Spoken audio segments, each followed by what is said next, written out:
우리는 기도할 때 가장 무엇을 원합니까? 기적을 원합니다. 기적을 원합니다. 하나님, 내 몸이 기적적으로 건강해지기를 원합니다. 하나님, 내가 기적적으로 통장에 돈이 생기기를 원합니다. 하나님, 기적적으로 내 마음에 평화롭게 되기를 원합니다. 하나님, 기적적으로 내 모든 가정 관계가 회복이 되기를 원합니다. 하나님, 기적을 주시옵소서. 그리고 우리가 기적이 일어나지 않을 때 굉장히 실망합니다. 낙심합니다. 힘들어합니다. 그리고 우리 불평합니다. 하나님, 왜 나에게는 기적이 일어나지 않습니까? 하나님, 내게 기적이 일어나지 않는 걸 보면 하나님 일하지 않는 것 아닙니까? 내 기도를 들으시긴 하는 겁니까?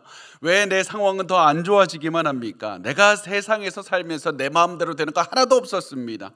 도망치고 싶어도 도망칠 곳이 없는 내 인생. 왜 내가 원하지 않는 곳으로 이리저리 끌려다니면서 살고 있습니까? 하나님, 나 언제까지 이런 삶을 살아야 됩니까? 나 언제까지 버틸 수 있을까요? 하나님, 기적을 좀 주셔서 당장에 변화시켜 주시옵소서. 그런데도 불구하고 기적이 일어나지 않으면 또다시 좌절하는 게 우리의 모습입니다. 만약에 여러분도 지금 이런 마음을 가지고 있다면 우리 반드시 제가 지금 드리는 말씀을 잘 들어주셨으면 좋겠습니다. 우리가 기적을 바라면서 기도하고 기적을 바라면서 살면 굉장히 중요한 한 가지를 놓치게 된다는 겁니다. 바라보지 못하게 됩니다. 그게 뭐냐면 평범함을 통해서 일하시는 하나님을 보지 못하게 됩니다. 하나님께서는 우리의 눈에 띄는 굉장히 큰 기적을 통해서도 일하시는 분입니다. 그렇지만 대부분의 경우에 지극히 평범해 보이는 일상을 통해서 우리를 이끄시는 분입니다. 하나님께서는 우리가 보기에 특별한 것이 더 하나도 없는 평범함을 통해서 기적보다 더 놀라운 현실을 만들어내신다는 사실입니다. 왜 그렇게 일하실까요? 왜 그렇게 일하시냐면 하나님은 우리의 상식을 뛰어넘어서 일하시기 때문에 그렇습니다. 우리는 우리 생각에 하나님, 기적을 이루어야만 내 상황이 변할 수 있습니다. 이게 내 상식입니다. 그러므로 내게 기적을 달라고 기도하지만 하나님께서는 우리의 평범함을 통해서도 기적보다 더 큰 길을 인도해 내시고 우리 때로는 아픈 가슴, 어려운 상황, 질병의 고통을 통해서도 기적보다 더 큰 변화를 만들어내신다는 사실입니다. 우리의 가정에 때로는 여전히 슬픔이 있고 내 몸에는 여전히 아픈 고통과 질병의 어려움이 있어도 하나님께서는 이 모든 상황을 통해서 기적이 이루는 것보다 더 큰 현실, 더 큰 놀라운 변화를 만들어내시는 분입니다. 우리의 삶에 찾아온 큰 어려움을 통해서도 하나님은 우리를 최고의 환경으로 이끄신다는 사실입니다. 그 이야기를 듣는 여러분의 얼굴은 그렇게 좋지가 않습니다. 우리는 기적을 바라죠. 당장에 변하기를 원합니다. 그러나 우리가 지금 당장에 구해야 되는 것은 하나님을 따릅니다. 하나님께서 내 삶에서 평범함을 통해서 변화를 하기를 원하신다면 그것을 따라가기를 원합니다. 그래서 우리가 지금 구해야 되는 것은 하나님, 기적이든지 평범함이든지 때로는 고통이든지 내가 하나님을 믿고 따라가게 하십시오. 하나님은 이 상황을 통해서도 기적보다 더 큰 기적을 이루실 줄 믿습니다. 이 믿음을 가지고 따라가셔야만 됩니다. 그리고 오늘은 우리가 오늘 본문을 통해서 그 평범함의 하나님에 대해서 나눌 수가 있습니다. 오늘 우리가 나누는 이제 집중적으로 요셉의 삶에 대해서 나누게 되는데요. 이 요셉의 인생을 통해서 평범함의 하나님을 우리가 나누게 될 겁니다. 왜 평범함의 하나님에 대해서 나누게 되냐면 요셉은 그 누구보다도 고난이 가득한 인생을 살았기 때문에 그렇습니다. 형제에게 버림받습니다. 형제들이 죽이려고 했습니다. 또 노예로 팔았습니다. 억울하게 누명을 썼습니다. 그리고 계속해서 자신은 일어나려고 했는데 억울하게 고생을 하는 인생이 지속이 됩니다. 거기다가 우리가 요셉의 인생을 잘 보면 한 가지 특징을 보게 되는데 요셉에게는 우리가 예상하는 기적 하나, 성경에 나오는 사람들이 흔히 겪는 그 흔한 기적 하나 일어나지 않습니다. 그럼에도 불구하고 요셉은 그 누구보다도 하나님의 인도하심을 체험했고 그 누구보다도 하나님의 놀라운 능력을 체험하면서 살았습니다. 요셉은 고난 가운데서도 하나님이 나를 한 번도 떠난 적이 없다는 사실을 깨닫게 되고 모든 순간 하나님께서 요셉과 함께 하시는 것을 우리가 오늘 본문을 통해서도 나눌 수가 있습니다. 게다가 하나님께서는 요셉을 떠나지 않으셨을 뿐만 아니라 요셉의 고통스러운 순간까지 사용하셔서 하나님의 놀라운 뜻을 이루셨다는 사실입니다. 단순히 요셉의 인생에 놀라운 역사를 이루셨을 뿐만 아니라 요셉의 고통당하는 순간을 통해서 이 이스라엘 민족 전체가 하나님의 뜻을 따라서 걸어가게 되는 이 놀라운 경험을 하게 되는 겁니다. 그래서 우리가 나누는 짧은 본문을 나누면서 하나님, 내가 평범함의 하나님을 기억하게 하시고 하나님께서 이 평범하게 내 인생을 어떻게 이끄는지 믿고 하나님을 따르게 해달라고, 그리고 하나님, 내 인생 지금 어떻게 가고 있는가, 하나님 그것을 분별하게 하시고 하나님을 따르게 해달라고 우리 그렇게 기도하는 마음으로 오늘 말씀을 나누도록 하겠습니다. 오늘 말씀은 창세기 37장 1절 이렇게 시작을 합니다. 야곱이 가나안 땅 곧 그의 아버지가 거류하던 땅에 거주하였으니. 자, 보면 본문이 야곱이 가나안 땅에 거주하고 있다는 말씀으로부터 시작을 합니다. 에서는 야곱이 약속의 땅 가나안을 물려받는다, 그것을 인정하고 가나안을 떠났고, 야곱은 이제 하나님께서 아브라함에게 약속하신 가나안 땅에 머물면서 이제 살고 있는 겁니다. 그런데 여기서부터 우리가 평범함의 하나님에 대해서 우리가 볼 수가 있습니다. 하나님께서는 가나안 땅을 아브라함에게 주신다고 약속을 하셨습니다. 그런데 손자 때가 이르러서도 아직도 이 땅 차지하지 못하고 있는 겁니다. 아주 작은 땅만 조금 사서 소유하고 있을 뿐입니다. 야곱의 입장에서는 얼마나 더 기다려야 하나님의 뜻이 이루어질까, 이런 답답함도 있을 것이고, 자손들이 와서 아니 이 땅 언제 우리가 차지할 수 있냐고 아무리 물어도 나도 모르겠다고, 하나님의 뜻을 나도 모르겠다, 그렇게 대답했을 겁니다. 야곱이 아는 전부는 무엇이었냐면 하나님께서 이 땅을 주셨다는 사실, 하나님께서 이 땅을 주셨다는 믿음으로 내가 이 땅에서 살아내야 된다는 이 사실밖에 없었습니다. 그리고 야곱은 아무런 기적도 일어나지 않는 이 땅에서 계속해서 하나님을 믿고 살았어야만 됐습니다. 이것이 평범함의 하나님을 믿고 살았던 야곱의 모습이었고, 야곱의 가정의 모습이었고, 우리 가정의 모습이어야만 됩니다.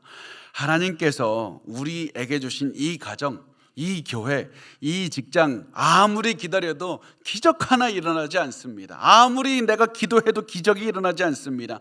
그러나 하나님, 내가 야곱이 가나안 땅에서 여전히 하나님을 믿고 살았듯이 나도 하나님을 믿고 이 가정, 이 교회에서 살아내게 도와주시옵소서.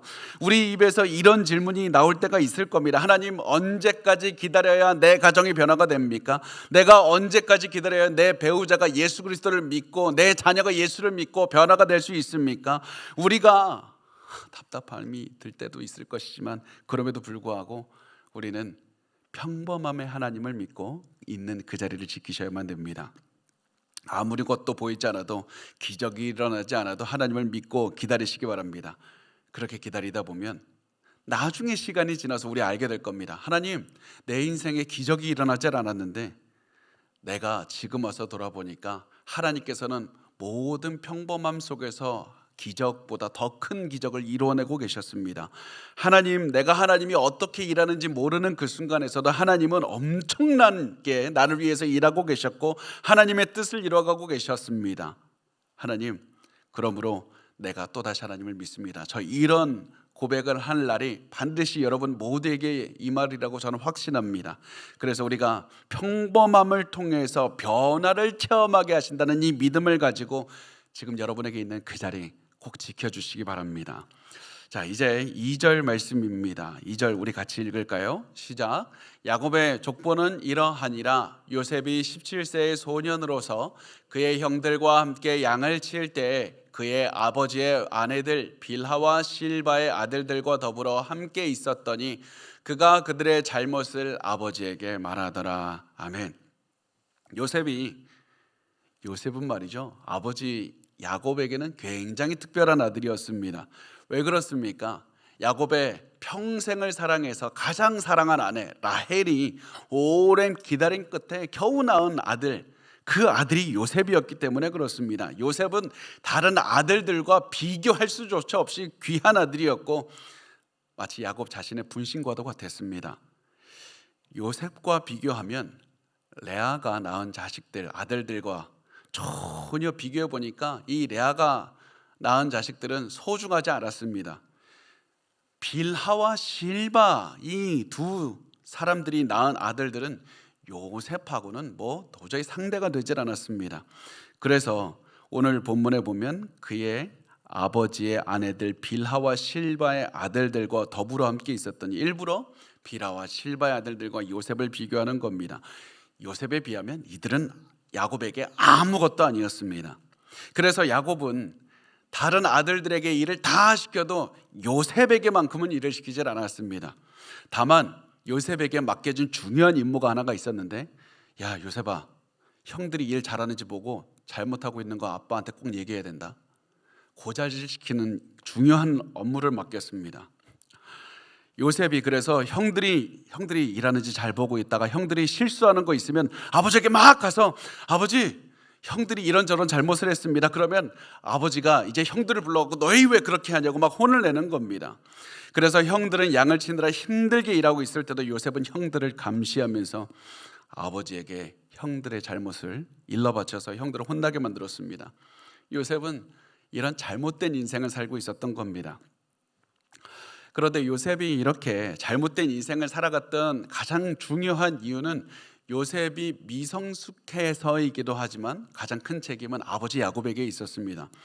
요셉에게 형들의 잘못을 고자질하게 시키면 형제들 간의 관계가 망가질 것이라는 사실은 누구라도 알 수 있는 겁니다.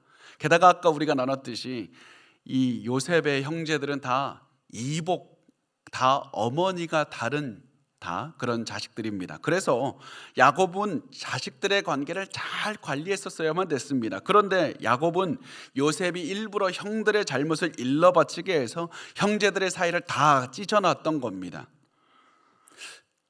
왜 이렇게 했을까요? 야곱도 바보가 아니라 굉장히 똑똑한 사람입니다. 이렇게 하면 형제들의 관계가 망가질 거 잘 알고 있었습니다. 그렇지만 야곱에게도 요셉에게 이런 역할을 맡긴 이유가 나름대로 있었습니다.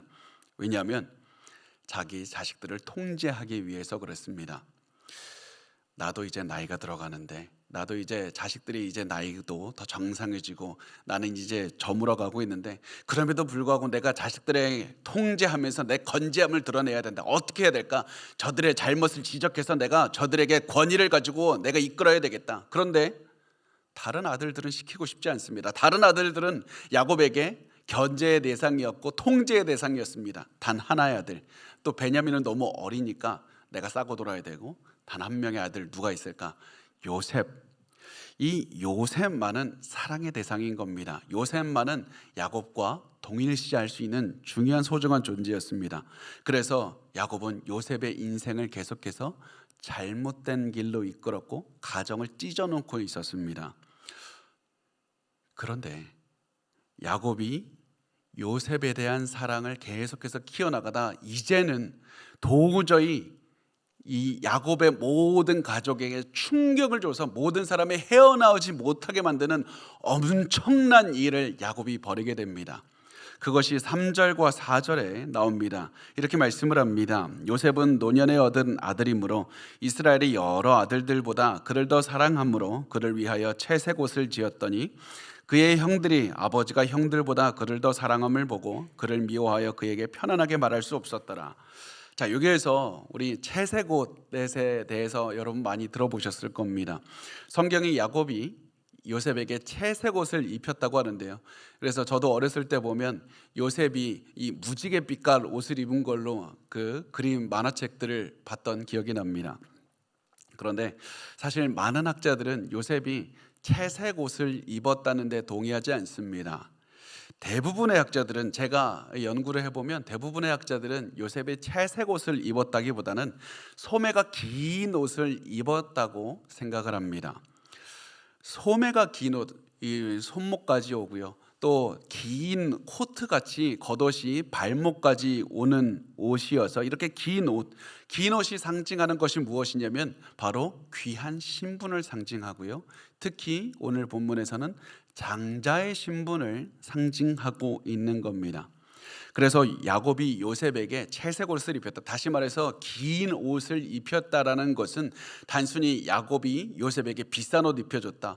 아주 그냥 다른 아들들에게는 단 색깔 옷을 입히고 요셉에게는 7빛깔 무지개 옷을 입혔다는 얘기가 아니라 요셉에게는 장자권을 물려줄 이 장자의 신분을 물려줬다는 그런 것을 보여주고 있는 겁니다. 왜 장자권이 중요하죠? 우리가 지난번에도 계속 나눴듯이 장자권은 굉장히 중요한 두 가지 이 특징이 있죠. 첫 번째, 다른 아들들보다 유산을 2배 물려받습니다. 또 이 집안의 리더, 이 집안의 가장의 역할, 영적인 가장의 역할을 물려받는 겁니다. 아브라함의 복을 물려받게 되는 겁니다. 그래서 이 장자권을 요셉에게 물려준다. 요셉은 지금 11번째 아들입니다. 그런데 다른 10명의 아들들 다 제치고 요셉에게 장자권을 물려주게 되었다는 이 사실을 온 집안에 공식적으로 야곱이 이 옷 하나를 통해서 선포하게 되고, 나머지 형들 10명의 형들은 이 요셉이 자기 11번째 동생이 장자권을 물려받게 된다는 사실을 알게 되니까 분노하게 되는 겁니다. 어떻게 아버지 저럴 수가 있는가? 어떻게 아버지 우리에게 저럴 수가 있는가? 그러면서 아버지 야곱을 원망하고 요셉을 미워하게 됩니다. 그리고 이런 야곱의 편애가 결국 형들이 우리가 오늘 나눌 것 뒤에 가서 요셉을 죽이려고 하는 비극적인 일의 중요한 원인이 되게 됩니다. 우리가 더 말씀을 나누기 전에 제가 잠깐이라도 꼭 제가 짚고 넘어가고 싶은 것이 있는데요. 오늘 우리가 채색 옷, 그래서 이 긴 옷을 입은 것을 보게 되는데, 성경에서 여러분 옷이 등장할 때마다 좀 자세히 보시길 바랍니다. 중요한 많은 사건들에 옷이 굉장히 중요한 역할을 담당할 때가 많기 때문에 그렇습니다. 옷은 신분을 상징한다고 그렇게 생각하시면 되겠습니다. 그래서 앞으로 특히 요셉이 옷이 등장할 때마다 잘 보셔야만 되는데요. 우리가 뒤에 보면 요셉이 옷을 입을 때마다 신분이 올라가고 옷을 벗을 때마다 신분이 내려가고 고난당하는 걸 보게 됩니다. 예를 들면 오늘 채색 옷을 입고 또 나중에 또 바로에게서 또 옷을 입어서 굉장히 높은 신분이 되고, 보디발의 아내에게 도망갈 때는 또 옷을 벗고 도망갑니다. 그래서 계속해서 옷을 입고 벗고가 중요한 신분의 변화를 나타낸다는 것을 우리가 알 수 있습니다. 그 신분의 변화가 뭐 그렇게 중요합니까? 신분의 변화 알아서 무엇합니까? 성경에서 옷이 신분의 변화를 의미한다, 이 사실이 왜 우리에게 중요하냐면 이게 그리스도 안에 있는 우리의 신분을 나타내기 위해서 바울이 옷의 비유를 사용하기 때문에 중요한 겁니다. 갈라디아서 3장 27절에 말씀합니다. 누구든지 그리스도와 합하기 위하여 세례를 받은 자는 그리스도로 옷 입었느니라. 우리의 신분은 그리스도의 의로운 옷을 입고 성도가 되는 신분의 변화가 일어나는 겁니다. 그래서 요셉이 옷을 입고 벗고 이 신분의 변화를 보면서 나도 예수 그리스도의 옷을 입고 내 신분이 바뀌었다, 성도가 되었다, 구원받는 사람이 되었다, 이것을 기억하시면서 우리가 앞으로 옷에 대해서 잘 보면서 나누길 원합니다. 자, 이제 이런 상황에서 형들과 요셉의 관계는 이미 너무 망가져 버렸는데요. 이런 요셉과 형들의 관계를 더 망가뜨리는 그런 중요한 사건이 벌어지게 됩니다. 그게 뭐냐면 요셉이 꿈을 꾸는 사건이 일어나는 겁니다. 자, 5절에서 8절까지 우리 같이 읽겠습니다. 시작. 요셉이 꿈을 꾸고 자기 형들에게 말하매 그들이 그를 더욱 미워하였더라. 요셉이 그들에게 이르되 청하건대 내가 꾼 꿈을 들으시오. 우리가 밭에서 곡식단을 묶더니 내 단은 일어서고 당신들의 단은 내 단을 둘러서서 절하더이다. 그의 형들이 그에게 이르되 내가 참으로 우리의 왕이 되겠느냐? 참으로 우리를 다스리게 되겠느냐? 하고 그의 꿈과 그의 말로 말미암아 그를 더욱 미워하더니. 자, 여기서 보면 우리가 꿈에 대해서 나누게 되는데, 우리도 꿈을 중요하게 여기지만 그 고대 근동 사람들 굉장히 꿈을 중요하게 여겼습니다. 신들이 꿈을 통해서 중요한 메시지를 전달한다고 믿었기 때문에 꿈은 굉장히 소중한 그런 매개, 그런 수단이었습니다. 그리고 오늘 본문에 보면 우리가 이제 하나님께서 요셉에게 꿈을 주시는데 2번 연속으로 주시는 것을 보게 되는데요. 2번 연속으로 꿈을 주셨다는 사실은 하나님께서 꿈을 확실하게 이루신다, 그 메시지는 분명하게 이루어질 것이다, 이 사실을 전달한다는 그런 의미가 됩니다. 그래서 하나님은 2개의 꿈을 통해서 요셉에게 그 뜻을 반드시 이루신다는 것을 보여주셨고, 또 요셉도 꿈을 꾸었을 때 하나님께서 나에게 반드시 이 꿈을 이루어 주실 것이라는 확신을 갖게 됩니다. 그래서 요셉은 자신의 꾼 꿈을 형제들과 또 가족들에게 나누게 됩니다.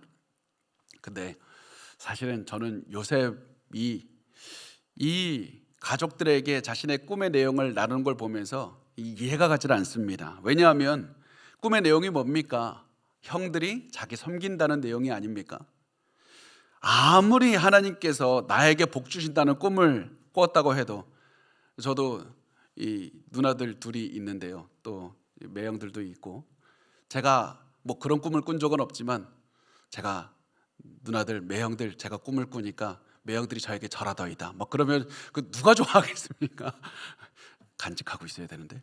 근데 아니 요셉이 아무리 뭐 지금 17살짜리인데요 이것을 모르겠습니까? 형들이 좋아할 리가 없는 겁니다. 그런데 요셉은 왜 자기가 꾼 꿈을 형들이 저에게 절하던데요? 이거 가서 말했을까요? 이걸 통해서 요셉의 미성숙함을 드러내는 겁니다. 17살이면 이때는 성인입니다. 결혼도 하는 나이입니다. 그런데 아직까지도 그것을 파악하지 못하고 요셉의 미성숙함을 드러내는 겁니다. 요셉이 아직도 성숙하지 못했기 때문에 자랑하고 싶은 마음을 가만히 두지 못하고 형들에게 가서 꿈의 내용을 말하는 겁니다. 그리고 이렇게 자신의 꿈을 말한 결과 형들이 더 요셉을 미워하는 그런 결과가 되었습니다. 그럼 요셉이 꾼 꿈의 내용이 무엇인가? 아까 잠깐 나눴는데 그 형들이 자기에게 절하는 거죠. 첫 번째 꿈의 내용은 뭐냐면 요셉이 형제들과 함께 들판에서 곡식단을 묻고 있는데 요셉의 곡식단이 갑자기 일어나고 형제들의 곡식단이 요셉 곡식단 주위로 둘러서더니 절하는 것. 모든 형제들이 요셉을 섬기게 될 것이라는 내용이고요. 그런데 이 꿈을 들은 형들이 이렇게 생각을 하는 겁니다. 너 그거 하나님이 신이 준 꿈이 아니라 네가 교만해서 상상으로 만들어낸 거지? 너 지금 착각하는 거지?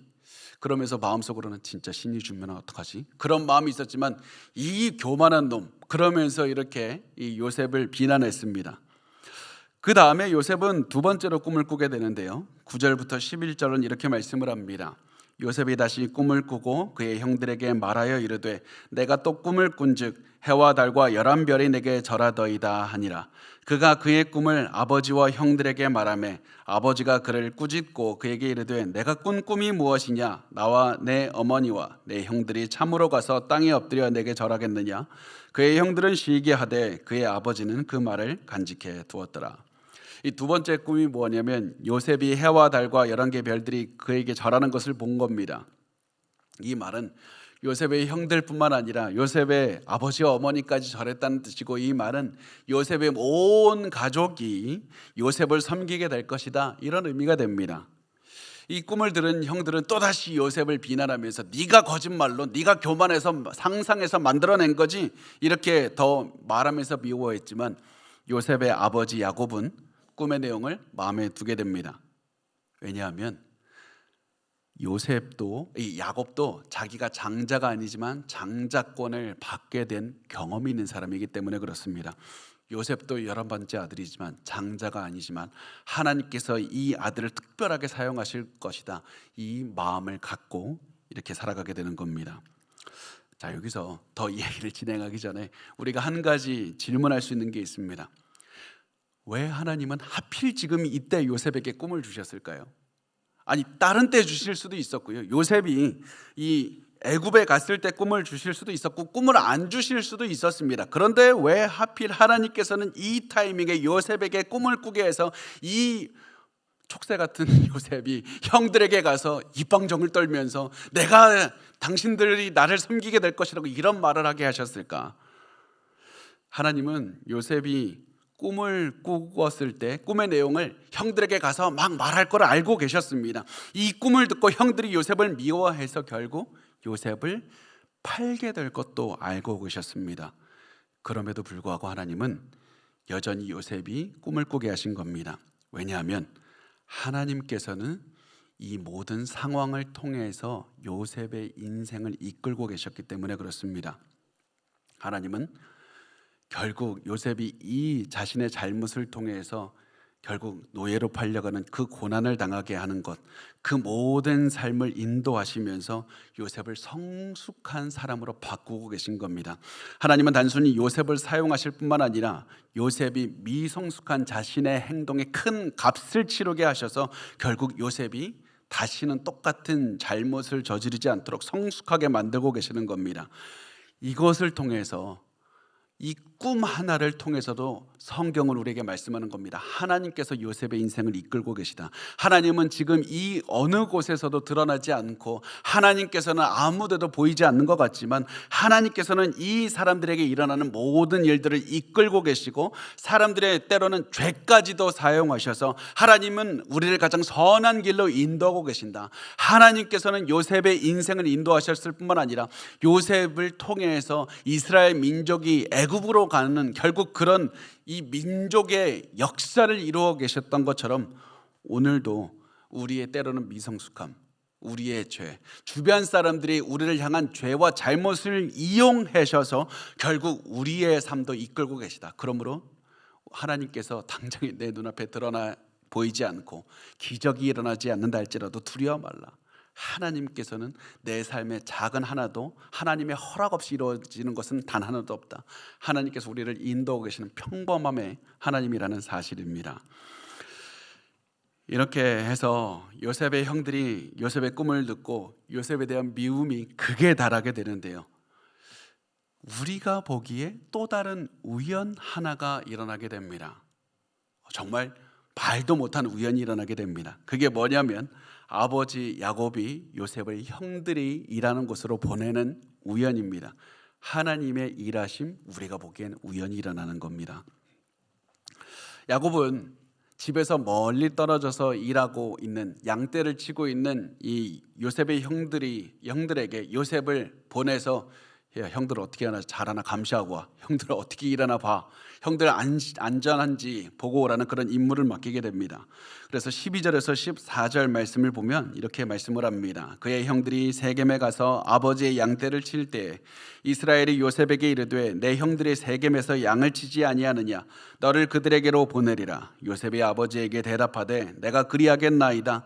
이스라엘이 그에게 이르되 가서 내 형들과 양떼가 다 잘 있는지를 보고 돌아와 내게 말하라 하고 그를 헤브론 곤짜기에서 보내니 그가 세겜으로 가니라. 자, 우리 세겜 기억하십니까? 세가 얼마 전에 나왔죠. 세겜, 시므온과 레위가 세겜 사람들을 살육한 장소가 세겜입니다.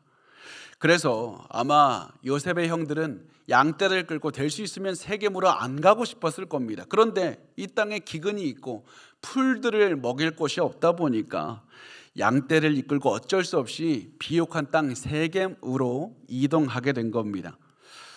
그런데 그렇다 보니까 양떼도 걱정이 되고 아들들도 걱정이 된 야곱이 아들 이제 요셉을 보내면서 너 형들 잘 있나 양떼 잘 있나 보고 돌아와서 나에게 보고하라고 이야기를 합니다.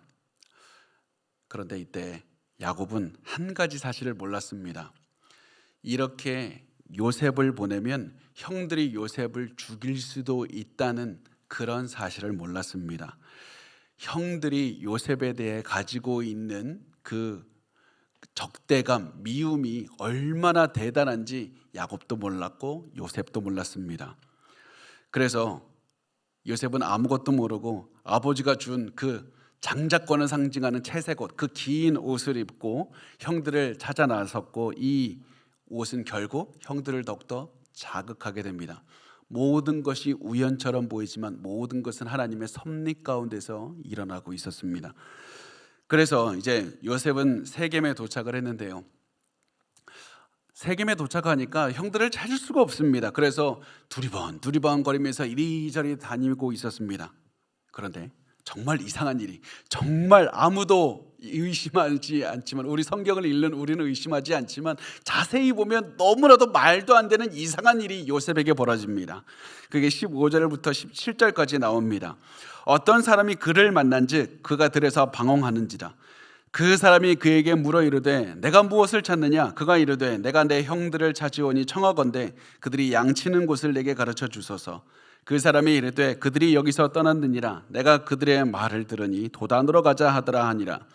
요셉이 그의 형들의 뒤를 따라가서 도단에서 그들을 만나니라. 아멘. 요셉이 세겜에서 형들을 찾아서 돌아다니고 있는데 이상한 일이 벌어집니다. 어떤 사람이 갑자기 오더니 요셉을 찾아온 겁니다. 형들을 찾아 헤매던 요셉을 갑자기 누군가 찾아옵니다.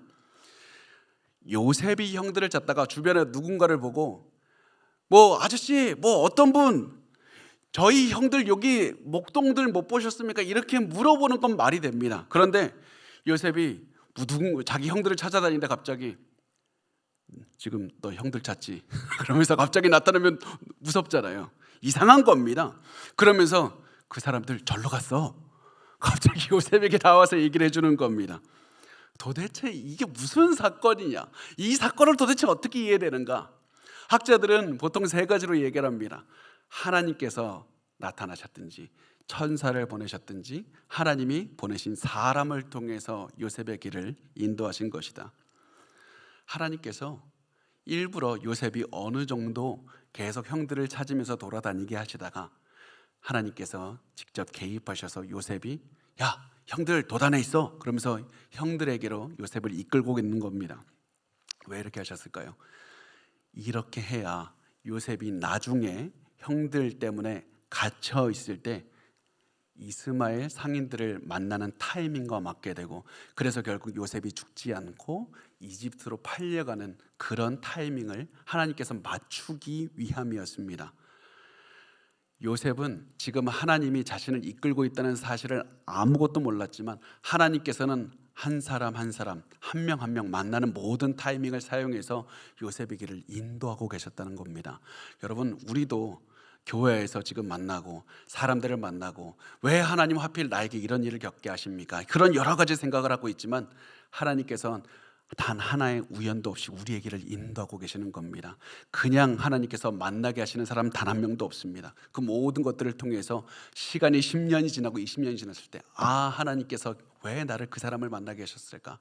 그것을 깨닫게 되는 그날이 올 겁니다. 그러니까 여러분 낙심하지 마시고 모든 내 눈앞에 보이는 것들이 하나님의 기적의 증거입니다. 나를 이끌고 계시다는 증거입니다. 그 마음을 가지고 살아계시길 바랍니다. 하나님께서 저의 오늘 이 목소리를 통해서도 여러분의 길을 인도하시리라고 저는 확신하고 있습니다. 자, 그렇게 해서 요셉이 이제 겨우 형들이 있는 곳으로 찾아가게 되는데요. 그게 18절에서 22절까지 우리 같이 읽도록 하겠습니다. 시작. 요셉이 그들에게 가까이 오기 전에 그들이 요셉을 멀리서 보고 죽이기를 꾀하여 서로 이르되 꿈꾸는 자가 오는도다. 자, 그를 죽여 한 구덩이에 던지고 우리가 말하기를 악한 짐승이 그를 잡아먹었다 하자 그의 꿈이 어떻게 되는지를 우리가 볼 것이니라 하는지라. 르우벤이 듣고 요셉을 그들의 손에서 구원하려 하여 이르되 우리가 그의 생명을 해치지 말자. 르우벤이 또 그들에게 이르되 피를 흘리지 말라. 그를 광야 그 구덩이에 던지고 손을 그에게 대지 말라 하니 이는 그가 요셉을 그들의 손에서 구출하여 그의 아버지에게로 돌려보내려 함이었더라. 아멘. 자, 보면 요셉의 형들이 이제 요셉이 멀리서 걸어오는 것을 발견하게 됩니다. 요셉이 멀리서 걸어오고 있다는 거 어떻게 알았을까요? 망원경이 없는데 옷을 보면 알 수 있죠. 저거 아버지가 준 옷이다. 저 걸음걸이 보니까 저거 우리 동생 맞네. 그래서 그들은 옷을 보자마자 아버지가 요셉에게 장자권 줬다, 그 생각났고 분노했던 겁니다. 요셉이 또 저 애가 꿈을 꾼 것도 기억난다. 그러면서 결국 아버지가 귀하게 옷을 입혀줬기 때문에 그것 때문에 멀리서부터 요셉을 확인할 수 있었고, 요셉의 형들은 그것 때문에 멀리서부터 보고 요셉을 죽일 수 있는 계획을 세울 수 있는 시간을 벌게 되는 겁니다. 야곱은 사랑의 의미로 요셉에게 좋은 옷을 입혀줬는데 형들은 그것을 멀리서 보고 오히려 살해 계획을 세울 수 있는 시간을 벌게 되는 이런 아이러니한 일들이 벌어지게 되고, 이 모든 것들은 우연이 아니라 하나님의, 사람들의 악함을 이용해서도 하나님의 뜻을 이루시는 하나님의 능력을 드러내는 그런 그 도구가 된다는 겁니다. 자, 그래서 형들이 요셉을 보면서 하는 말이 꿈꾸는 자가 오는도다.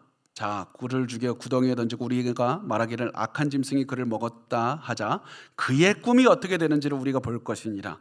이 말은 요셉의 꿈이 만약에 설령 사실이라 할지라도, 신이 주었다 할지라도 우리가 그를 죽여서 그 꿈이 이루어지는 것을 막아야 된다. 우리가 저 사람 죽여서 우리가 저 동생에게 절하면서 살 수는 없지 않느냐. 그래서 어떻게 해서든지 쟤를 죽이자, 이렇게 계획을 세우는 겁니다. 그런데 그때 르우벤이 개입합니다. 첫째 아들이죠, 르우벤이.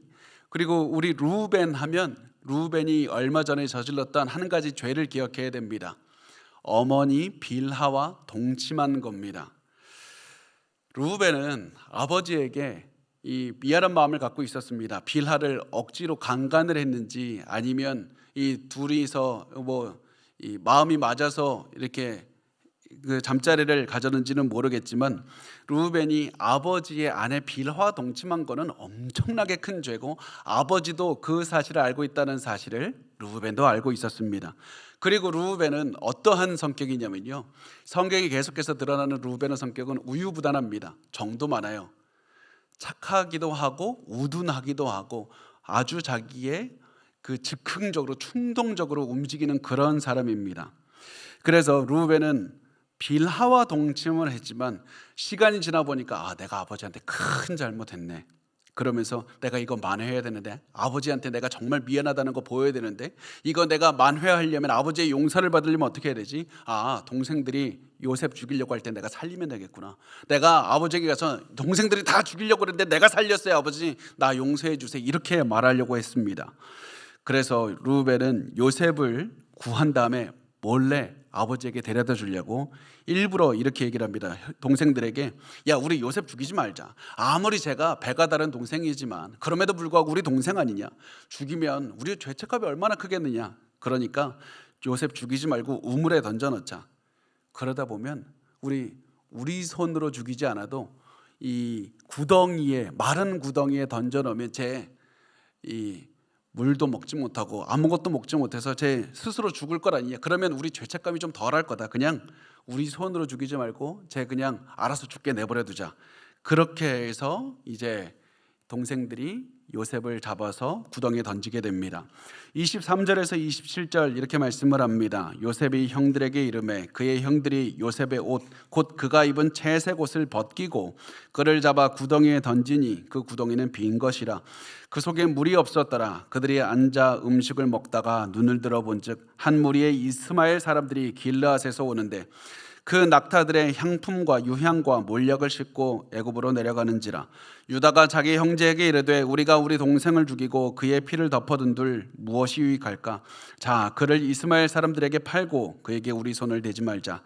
그는 우리의 동생이요 우리의 혈육이니라 하매 그의 형제들이 청종하였더라. 자, 아까 우리가 얘기했던 거 나오죠. 옷을 벗겨버리는 장면이 나옵니다. 요셉의 옷이 벗겨지니까 어디로 갑니까? 구덩이 속으로 내려갑니다. 왜 형들은 요셉의 옷도 벗겼을까요? 저 옷, 나도 7빛깔 우지개 옷을 입고 싶다. 나도 그런 옷에 대한 소유욕이 있었던 게 아니라 요셉이 가지고 있는 장자권, 저 유산 상속권 내가 갖고 싶은데 쟤 뺏어버리고 내가 가져야 되겠다, 이런 마음이 있었던 겁니다. 그래서 우선은 요셉의 옷을 뺏은 다음에 빨거 벗겨서 이 구덩이 속으로 던져버렸습니다. 이 당시에 구덩이들이 있었는데 보통 어떻게 하냐면 이 사막 지역이잖아요. 그러니까 구덩이에다가 이제 큰 구덩이 때는 이제 비가 오는 때가 있으니까 이제 빗물을 모아두는 장소로 이런 구덩이들을 사용하는 겁니다. 게다가 이제 빗물을 모아뒀다가 건조기가 되면 짐승이나 사람이 물을 먹는 그런 용도로도 사용하고, 비가 안 올 때는 감옥으로도 사용을 했습니다. 그래서 지금 여기 보니까 웅덩이가 이 말라 있었다고 하죠. 구덩이는 빈 것이라 그 속에 물이 없었더라. 이 말을 통해서 지금 가뭄이 들었을 때다. 비가 내리지 않는 때다.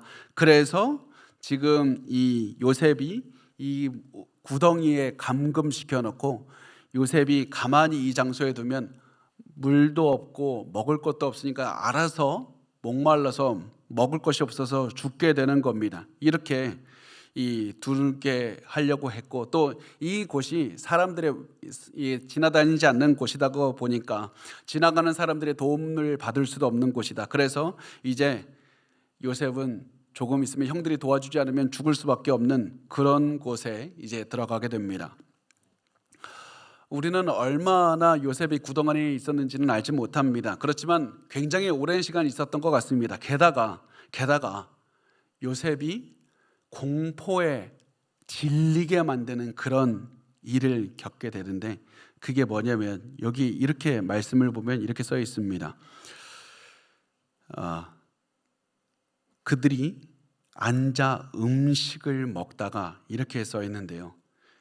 요셉 자기 동생을 구덩이 속에서 죽게 넣은 다음에 형들은 태연하게 바로 옆에서 먹고 마시면서 즐기고 있는 겁니다. 요셉이 얼마나 두려웠을지 그게 상상이 가십니까? 굉장히 두려운 겁니다. 그래서 그런 모습을 보면서 형들 제발 나 좀 도와달라고 소리쳤을 겁니다. 형들 우리 그러지 않지 않았냐고, 내 죄를 제발 용서해달라고, 나 앞으로 그렇게 살지 않겠다고. 그러는데 그 밖에서는 계속해서 형들이 먹고 마시면서 즐겁게 노는 소리가 들립니다. 그때마다 너무나도 두려웠을 겁니다. 그때 요셉은 계속해서 하나님께 하나님 제발 나를 도와주십시오, 제발 나를 도와주십시오 계속해서 이렇게 외치지만 하나님께서는 아무런 대답도 하지 않는 것만 같은, 하나님 요번 한 번만 도와주시면 내가 똑바로 살겠습니다. 그런데 계속 이 말을 반복해도 형들이 그냥 먹고 즐기는 소리만 날 뿐입니다. 이때 우리가 기억해야 되는 게 뭐냐면, 요셉이 이렇게 절망스러운 마음으로 애걸복걸하고 있을 때에도 하나님은 요셉과 함께하고 계셨다는 사실이고, 하나님은 이 상황을 통해서 요셉의 길을 인도하고 계셨다는 겁니다. 우리는 하나님이 인도하시면 내가 평안하고 내가 하는 일이 다 잘 되고 돈이 생기고 건강이 갑자기 생기고 내가 바라던 모든 것들이 이루어질 때 하나님이 나와 동행하신다고 생각을 하지만, 요셉은 제발 나를 도와달라고 울며 불며 두려워하며 애걸복걸하고 있는 이 순간에서도 하나님은 함께하고 계셨고, 하나님은 요셉의 길을 인도하고 계셨다는 겁니다. 그래서 여러분, 우리의 상황에 따라 하나님이 나와 함께하고 있는지 아닌지 판단하지 마십시오. 하나님은 여전히 영원히 여러분과 함께하고 계십니다. 우리가 죄를 지었을 때도 하나님은 우리를 버리지 않고 우리와 함께하고 계시는 겁니다. 그래서 절망스러운 상황에서도 하나님은 나와 함께 하신다, 이 사실을 믿고 한 걸음씩 걸어가는 겁니다.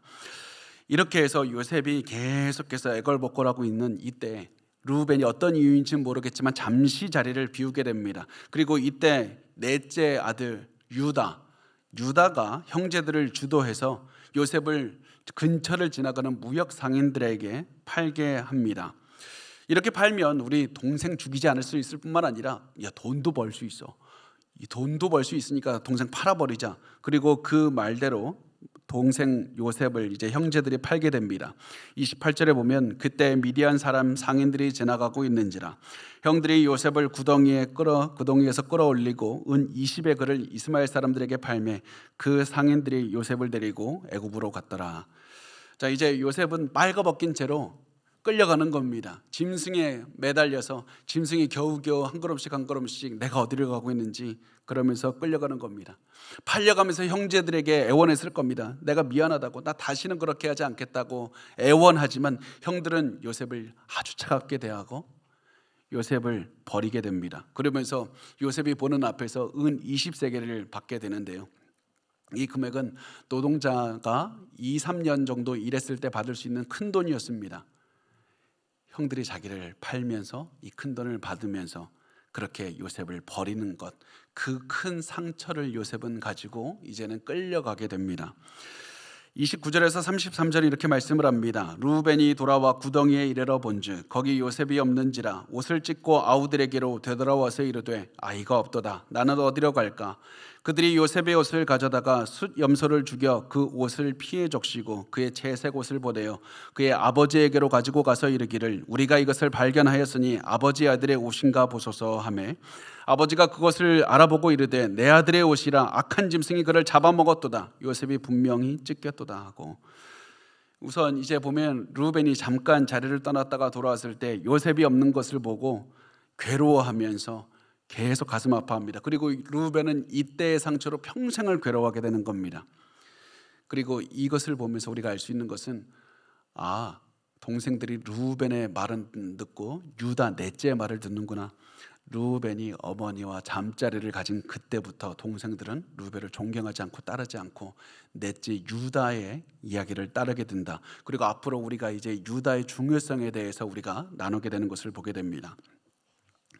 자, 이렇게 한 다음에 요셉의 형들은 자기 범죄 숨기기 위해서 요셉의 옷을 가져다가 염소의 피를 적신 후에 아버지에게로 가져가서 그의 사랑하는 아들이 야생 짐승에게 죽였다고 이렇게 말을 합니다. 그러면서 이 옷이 주웠는데 야곱 아버지 요셉의 옷인지 확인해 주세요. 이렇게 하고 야곱은 요셉의 옷을 이게 알아보고는 우리 아들이 죽었다고 하면서 울부짖으면서 옷을 찢으면서 애통했습니다.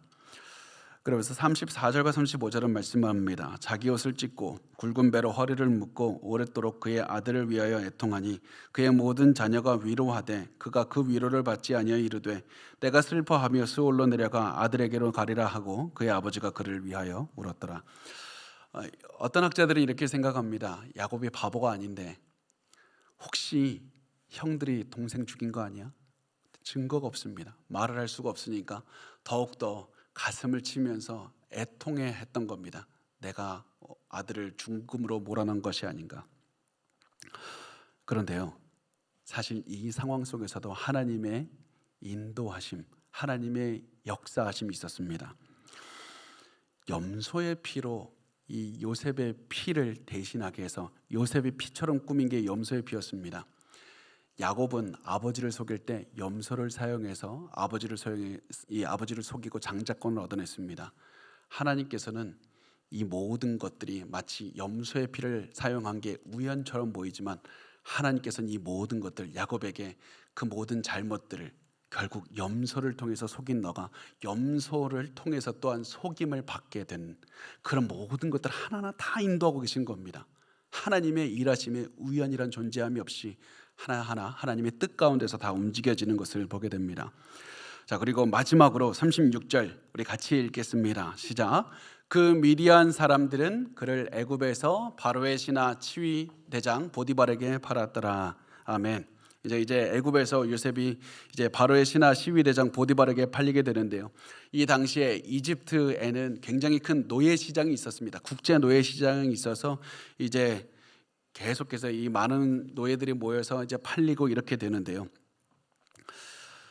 이때 우리는 요셉이 어떤 마음일까 생각을 해볼 수 있습니다.